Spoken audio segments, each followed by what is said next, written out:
Welcome back to my channel. আমি সুতপা চলেছি তোমাদের সাথে। তোমরা কেমন আছো গো? ভালো আছো নিশ্চয়ই, আমিও ভালো আছি গো। তাই কিছু না কিছু করলে তো তোমাদের সাথে শেয়ার করতে খুব ভালো লাগে, মনে তোমাদেরও একটু শেয়ার করি, তাহলে ভালো লাগবে তোমাদেরও।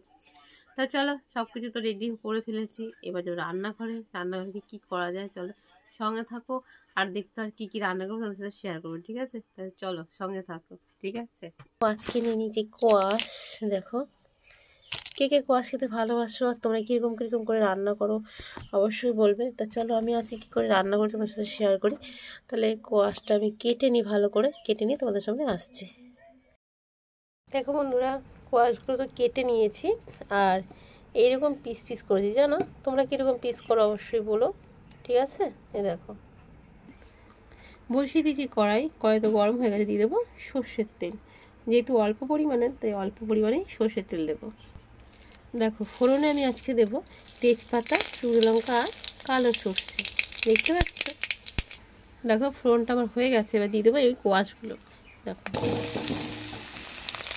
দেখো আর এর মধ্যে কিছুটা পেঁপে আমি দিয়ে দেবো, দিয়ে এবার এটা ভালো করে একটু ভেজে নেবো।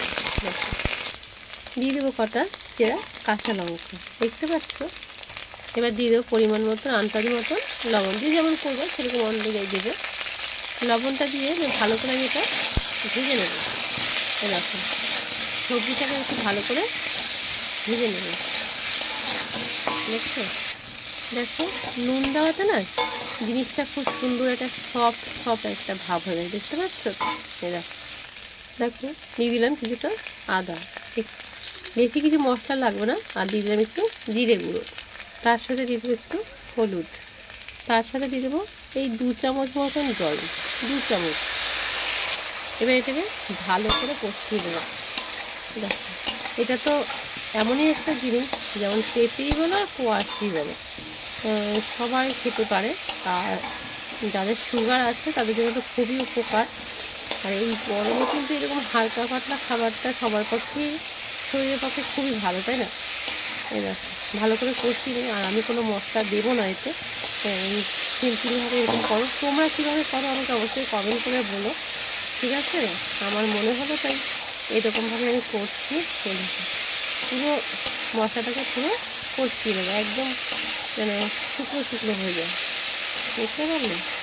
আর যে কোনো মশলাতে সামান্য একটুখানি জল দিলে না, মশলাটা সবাই জানে দুর্দান্ত কষানো হয়, মশলাটাও খোলা লাগে না, আর কষাতে গেলে কষানোটাও বাম্পার হয়। এবার হয়ে গেছে, এবার একটু পরিমাণ মতন দিয়ে দেবো জল, বুঝতে পারছো? আমার মনে হয় এটা ভাত, রুটি, পরোটা যা দিয়েই খাও সব দিয়ে এটা খাওয়া যাবে। দিয়ে দিলাম পরিমাণ মতন জল, একটু নাড়াচাড়া করে মশলাগুলো খুব সুন্দর ঝোলের সাথে মিশিয়ে দিই, তাহলে খুব সুন্দর হবে জিনিসটা। দেখো তরকারিটা হয়েই এসেছে, তাই টেস্টটাকে ব্যালেন্স রাখার জন্য আমি দিয়ে দেবো এই 15-20টা চিনির দানা, বুঝতে পারছো? এরকম 2-4টে চিনির দানা দিলে কিন্তু তরকারি কিন্তু টেস্টটা ব্যালেন্সে থাকে, তাই না? তাই দেখো আমার তো রান্না হয়ে গেছে, কেমন হয়েছে অবশ্যই কিন্তু বলো, ঠিক আছে? এই দেখো, মশলা বেশ খুব একটা লাগে না, বেশ না, তরকারিটা হয়ে গেছে। নামিয়ে নিয়ে তোমাদের আমি দেখাচ্ছি। গ্যাস বন্ধ করে দিলাম। আর তোমার দেখো তরকারি খুব সুন্দর সিদ্ধ হয়ে গেছে, দেখতে পাচ্ছ তো? এই দেখো, দেখেছো?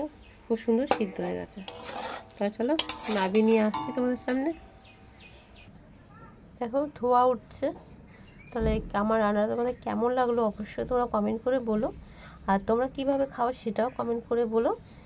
তাহলে যারা এখন চ্যানেলটি সাবস্ক্রাইব করনি তারা সাবস্ক্রাইব, পাশে থেকো, আর সবাই পাশে থেকো, সঙ্গে থাকো। তাহলে দেখা হবে নতুন কোনো ভিডিওর সঙ্গে। তাহলে এখনকার মতো সবাইকে টাটা।